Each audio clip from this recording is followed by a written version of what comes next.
We got voicemails. Go to anchor.fm/the CU podcast. You go, you leave a voice message. Try to keep it short and sweet. Not too much of the fellatio on us virtually. And, get in and get out and hopefully not insult me like that guy did last week about the Frank question saying, why would he hang out with a bore like me? I'm going to come after you, sir.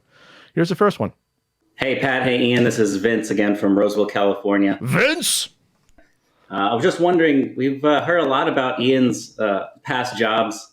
And Pat, I think you said you worked at Suncoast earlier on. But Oh, did I? I did a whole video about that. They got tons of views at the time. You can go search for that. Sorry. You guys talk more about your early jobs and how those kind of formed you into the fine young man you are today. Thanks, guys. I'm an old man now.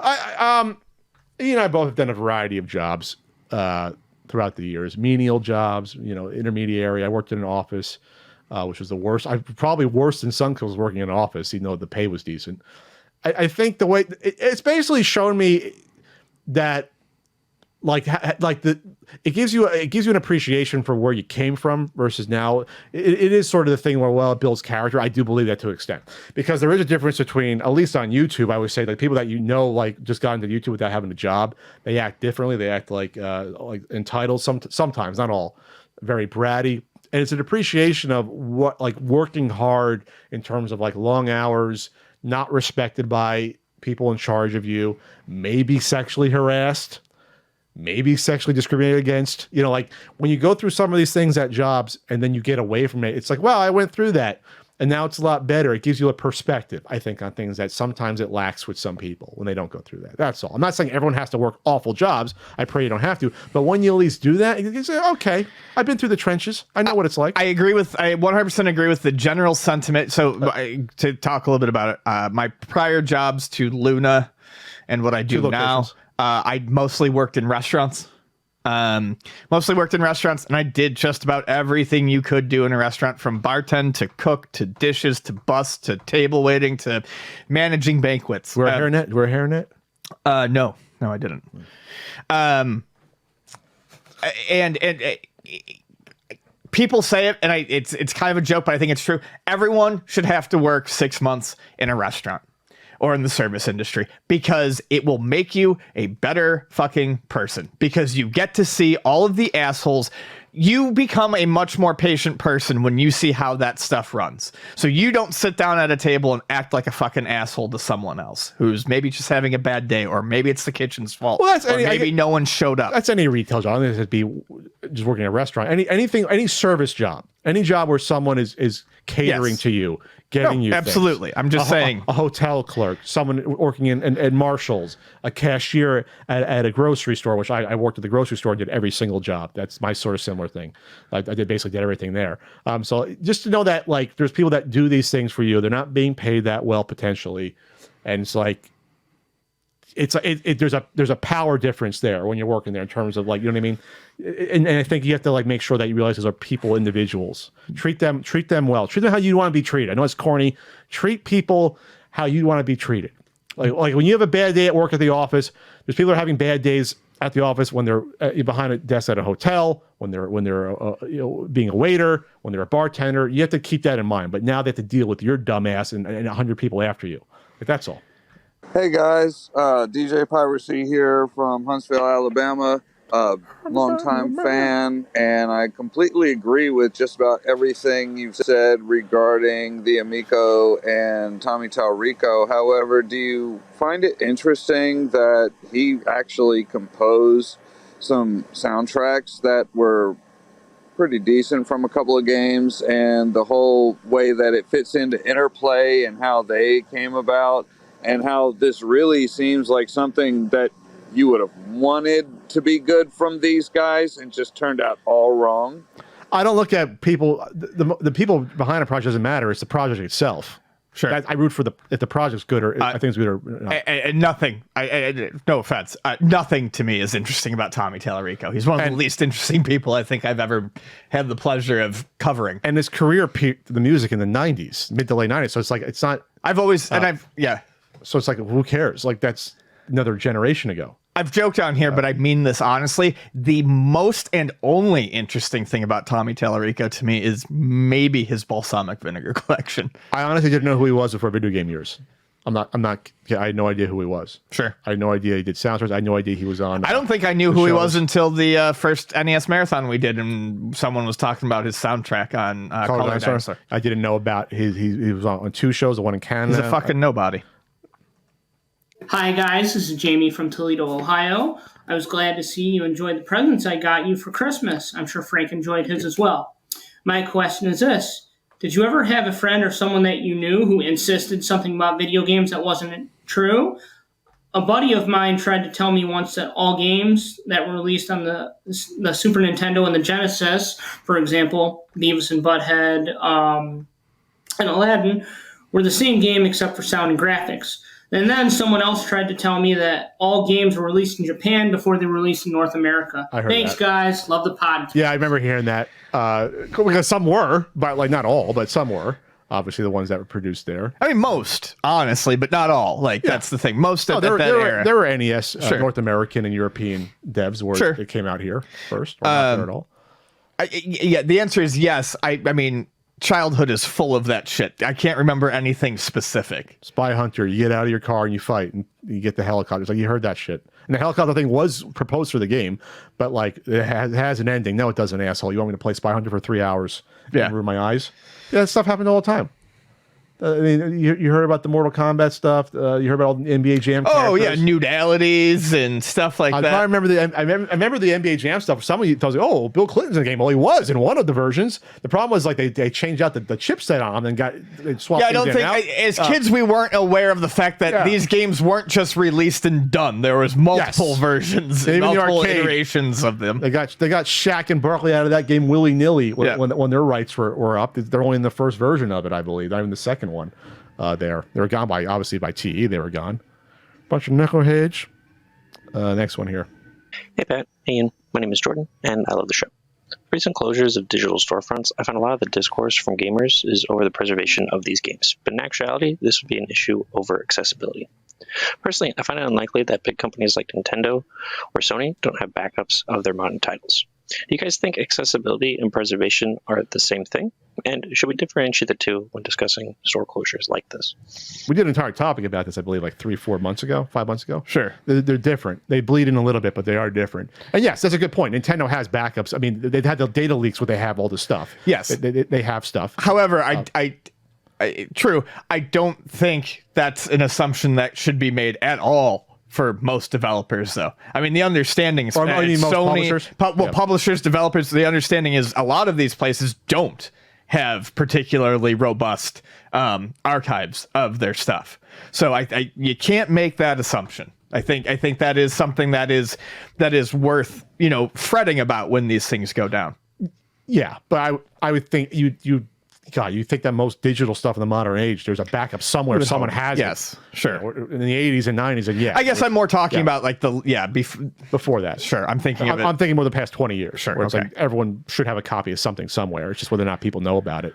Hey, Pat and Ian, Miles here from Portland, Oregon. Hope to see y'all at PRGE again sometime soon. Yeah. Anyway, I got a question for each of you. First, Ian. Let's say the two of you are picked up by a major studio for a 3-picture deal to make a trilogy about the train wrecks that were the Coleco Chameleon, Atari VCS, and Intellivision Amico, and you're chosen to cater each of those premieres. Which sandwich are you pairing with each train wreck console? Now, Pat, my question for you is, how much do I gotta up my Patreon subscription by every month for you to just once let Ian finish a sentence without interrupting him? I'm just messing with you. Love you guys. What? Fucking A. I'm gonna start putting you guys in detention every week. You're insulting me now. What? I don't let Ian. I always cut off Ian. Is that true, Ian? You do. I don't know. Do I cut you off? What? What? Yeah. So for the Coleco Chameleon, it would probably be the shipwreck from Chris's Deli in Ocean Beach. When we were covering that, I was eating a lot of Chris's Deli sandwiches. So when I was saying I owe this person a sandwich during the Coleco Chameleon era, or I would buy this person a sandwich, it would probably be a Chris's Liquor and Deli sandwich. The VCS itself, I can't believe you're giving this thought. The VCS itself, honestly wasn't eating a whole lot of sandwiches then, so maybe a peanut butter and jelly. And for the Amico, I've been really into French dips lately. Well, how does that connect to the Amicos? Or Doesn't. I'm thinking about sandwiches that I eat while I've been big on during the course of something. okay. Been real big on like roast beef sandwiches, I was trying to think of French like dips. like the Tallarico sandwich, what that would be. Like, A classic Italian torpedo. No, you missed it. There's placeholder meats. Oh yeah. You open it up, there's nothing there. There's like lettuce, there's like no meats, no cheese. Meats. I'll do a few more here. Hey, Pat and Ian. This is Dustin from Akron, Ohio. I was rewatching the Flea Market Madness videos and was just wondering what your guys' best all-time flea market or swap meet or garage sales scores are. I'm sure Clay Fighter's Sculptor's Cut for $5 has to be up there. Oh, it's up there.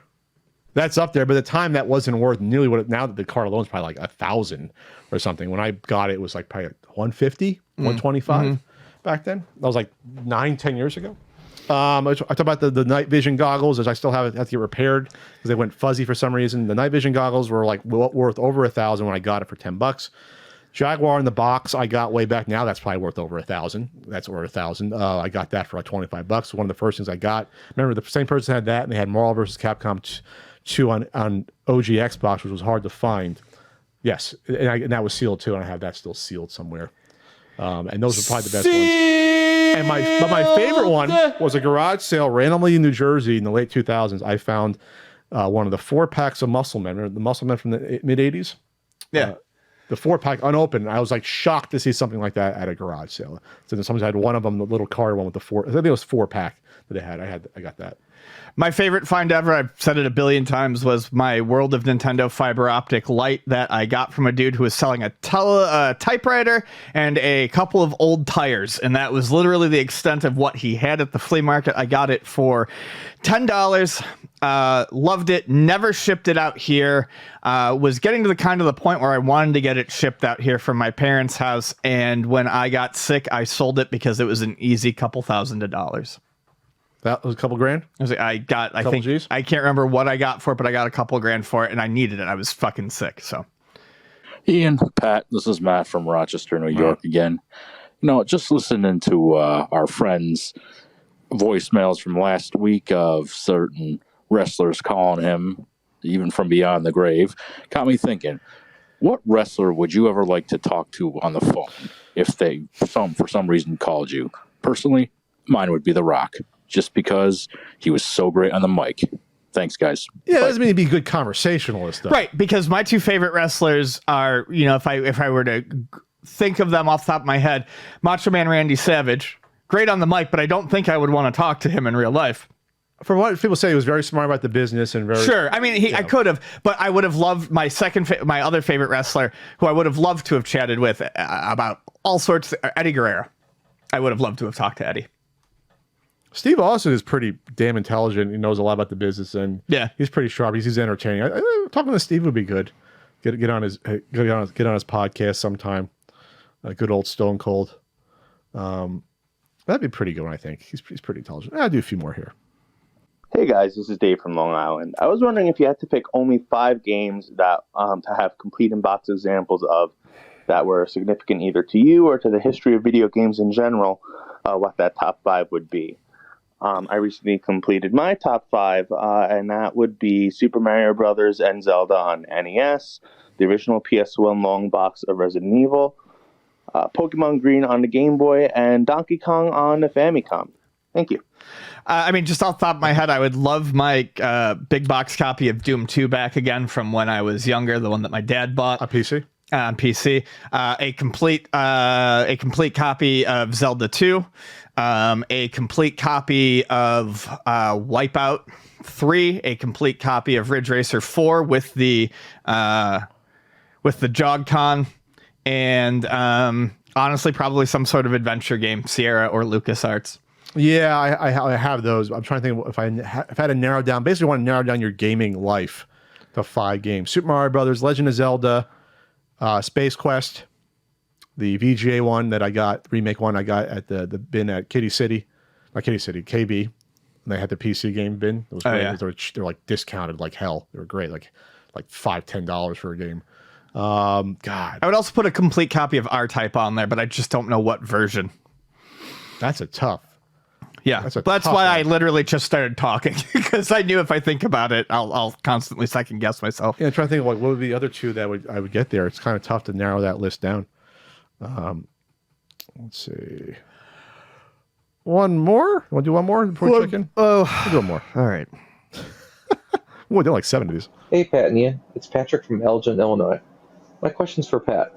Hey, Pat, I know you've talked about James Bond a few times here and there on your channel, and I was curious if you had to put the James Bond actors from best to worst, what would be your list? Thank you. Okay. Worst one by far is Roger Moore. And that's not to say he had his charm, but his era of Bond was awful. And there was only really 2.5 good movies, For Your Eyes Only. And The Spy Who Loved Me, maybe a little bit of Octopussy is decent. And then I actually haven't seen all of Live and Let Die. It's the only Bond movie and View to a Kill I haven't seen. But Moore was not someone that could throw a punch, even fictionally. Did not look like he was tough. Would never be a killer. After that, damn, I didn't realize how many he did. I mean, that's a long era of bad Bond movies. He did the most Bonds. 1, 2, 3, 4, like 5, 6, 7. You did 7? Yeah, that's the most one. No, that ties Connery, I believe.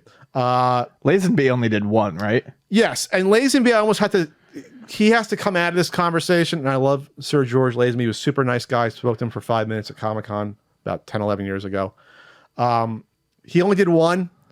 He didn't have enough time to get his feet under him, and I wish he could have done a couple more, because Connery came back for Diamonds Are Forever and slept through the role just to get money, and it was awful. And Diamonds Are Forever is one of the worst Bond movies. After that, it gets tougher. The top 3 are okay. Okay, next is Brosnan. Brosnan's a pretty boy, doesn't look tough at all. I love Pierce Brosnan overall as an actor, not as Bond. I do not like him as Bond. And a couple of those movies are really bad. And then the top 3 are tough because they're all good for different reasons. Connery, Dalton, and Daniel Craig. They're all look like they can kill someone. They're all tough. They're all more brooding. And then it's tough. Like, it's really tough there. Craig probably is a little bit too morose and dry, but he's a guy looks like he fits the part. Connery obviously established the roles and is iconic. The humor, Fleming started tailoring the books before he died towards Connery's portrayal a little bit before he passed away, I believe. And then Dalton only had 2, but if you read any Bond movies, he played it as it was written. Like Dalton's the closest to Bond books. He's closest to the literary Bond and how he looks, how he acts. So Dalton is my favorite, and people are going to say I'm nuts, but you go watch his portrayal. Unfortunately, the movies here we're in was License to Kill is kind of hardcore. License to Kill is a fucking hardcore movie, revenge movie. Like that's a good one. And then Living Daylights is kind of fluffier. If Dalton had stayed on for GoldenEye, like they wanted him to, that could have been arguably the best Bond movie ever. If it was Dalton instead of Pierce Brosnan for GoldenEye, he wanted to be done with the character by then, because he had done it since '87. Right. That is like one of the greatest what ifs. If there was like 2 or 3 more Dalton movies, because there was a big loss. There was no movies for 6 years.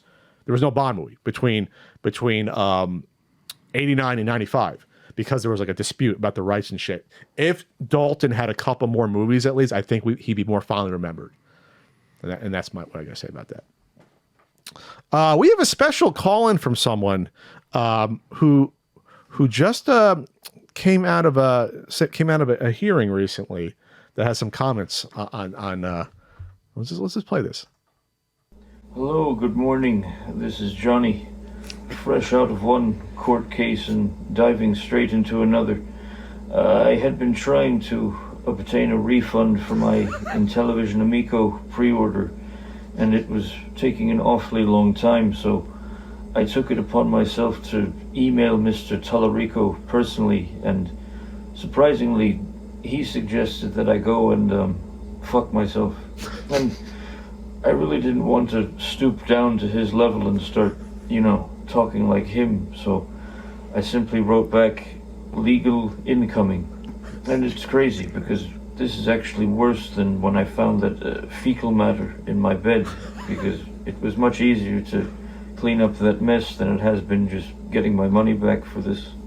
And my attorney advised me not to speak to reporters, but you guys are just shelf collectors, so it doesn't really matter one way or another. Oh, I did not know Mr. Depp listened to the podcast. I did not know that. I did not know. Well, he's older than us. He's in his mid-50s. He's the prime audience for the Intellivision Amico. He grew up with the Intellivision, maybe, there.